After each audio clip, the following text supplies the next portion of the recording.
Hello and welcome to a format I am more comfortable with using over slides. Or maybe, just maybe, my narcissistic side just missed hearing my own voice through videos. Who can say, really? Anyway, the truth is, I've kinda had an interest in making these type of videos for a while, where I take a break and talk about the games I got during the year and tell you why I love them. Time has always been an issue, however, along with where I am still at the moment, but that's diving into a whole other can of worms. And if you saw the thumbnail, you might have a good idea as to what my game of the year really is. But not really. Metaphor Ari Fantasio is easily my favorite game of 2024. Its gameplay, while evoking elements of Persona with its bond system and the way menus work, does carry a lot of mechanics from other Shin Megami Tensei games, particularly Digital Devil Saga when it comes to acquiring skills, minus eating humans of course. And given that I heard there are some Etrian Odyssey elements in here too, I would like to try those as well. And don't even get me started on the plot, as all the characters are great. I don't have to deal with the usual crappy harem jokes in other Persona titles, and that one time in Yakuza.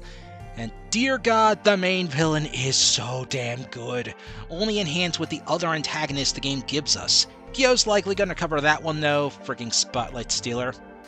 Here's his Twitch. But okay, let's get to the game that earned that silver medal. That's right, Unicorn Overlord. I adore Vanillaware's work and they can do no wrong. Well, except that one time I tried to play Odin Spear on the PS2 and it kept shitting out bricks with the frame rate. Never guessed their next game would be a tactical RPG of sorts. It's quite enjoyable though, filled with so many characters that are amazing to both learn about and play. Yet if you want to use your own OCs, for the most part, it's totally possible to create your own elite team to customize and wreck shit. Plus, I always loved the visual style of this game and can't get enough of it. Also food. Dear Lord, the food. I'm so hungry. Damn you gluten intolerance. Old Man Triad's likely gonna cover this as well. Here's his Twitch. Anyway, we got distracted. It's time to get really serious, to talk about a game that helped me with my stress issues. Earth Defense Force 6. Funny thing is, I got this at the tail end of the year when it was on sale. Continuing from Game 5 where, let's say they won, but at what cost? But eventually the war keeps continuing to the point time travel is involved, leading into a surprisingly more interesting plot than I gave it credit for. And I freaking love the new sword for the Fencer. While they didn't get many buffs, this alone is a worthy upgrade. I recommend playing 5 first, but grab some friends and you'll have a damn good time. A pity most of my friends moved on to Helldivers 2. And then I did as well. All hail the reign of justice. Okay, I'm getting distracted a bit too much. Let's get back to a game I look forward to for a very, very long time. One I was begging to be released so I could experience more of the story. Yes, it's Pennyblood Hellbound. Honestly, it's pretty good. Not the best roguelite, but hey, it kept me busy as I waited for a publisher to hopefully help Pennyblood get off the ground. Please, for the love of God, let the game come out already. I pledged a ludicrous amount of... Okay, real talk, that's enough distractions. Those are all the new games I played this year. I only have so much cash since I would very much like to leave my home and never return.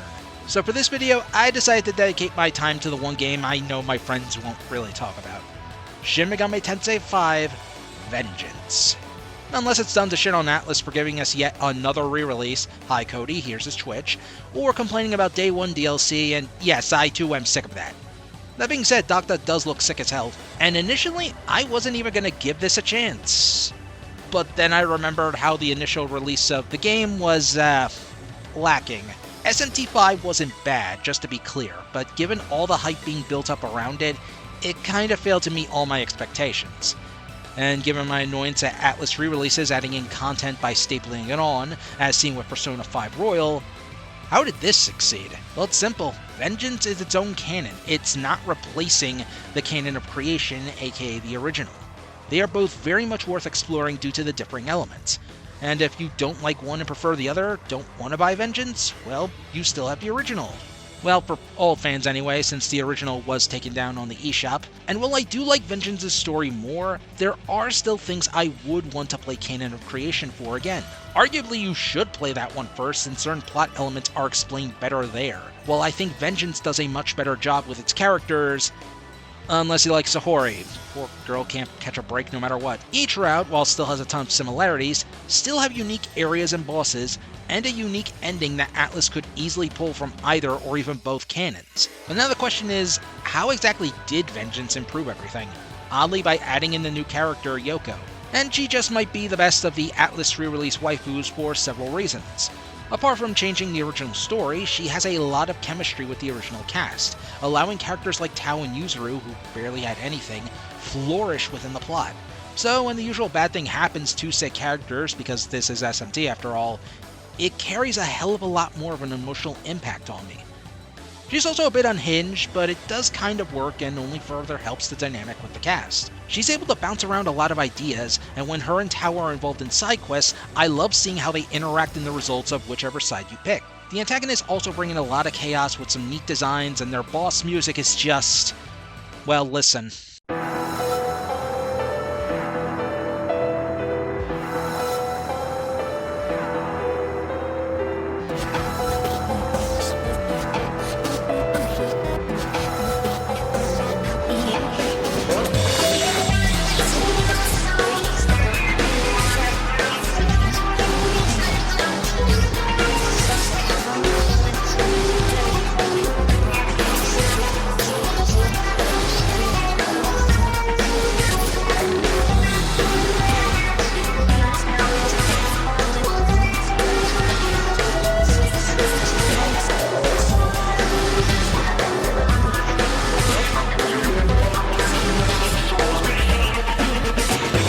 But like I said, certain elements in creation I do like better.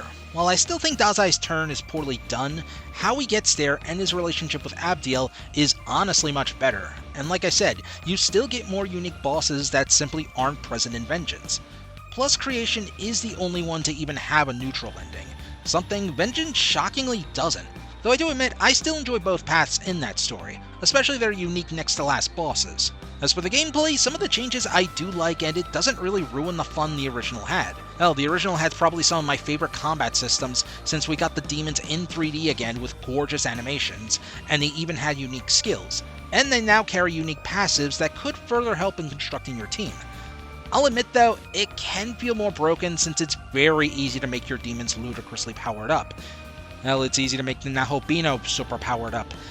At the same time, enemies have been more balanced, so it's not like I was able to wipe them out in a single turn. Thankfully, this includes the final boss, who always felt kinda absurdly weak in the original to me, especially when doing a certain set of side quests where he was supposed to get stronger from them. But if I had to tell you one other reason as to why I still cherish my time with the original SMT V, it would absolutely be the demons. Again, we were getting many demons old and new into the 3D space again, and the side quests were packed with quite a lot of meat. I loved talking to them, bonding with them, and even creating builds where my favorites could still be useful, even if they still had some weaknesses that could otherwise ruin my team composition. Vengeance doubles down on this by adding new side quests and even making some demons into navigators, but now we get to visit demon haunts. Basically, these are spaces where we can just chill out and talk to demons, learning more about them, and they will even comment on new story events from time to time. This only enhanced my need to keep my favorites in my party, just to see what they would say next and build stronger bonds. This, my friends, is basically my version of the Chow Garden, and I refuse to leave. Except, my horrible addiction to Helldivers too. Thank you, Lewis. Here's his Twitch. Is Vengeance perfect? Nope. Is it my favorite SMT game? Not quite, especially due to the lack of dungeons. But it's a beautiful game. One that I may not be able to call Game of the Year, but one I can't wait to play again for so many reasons.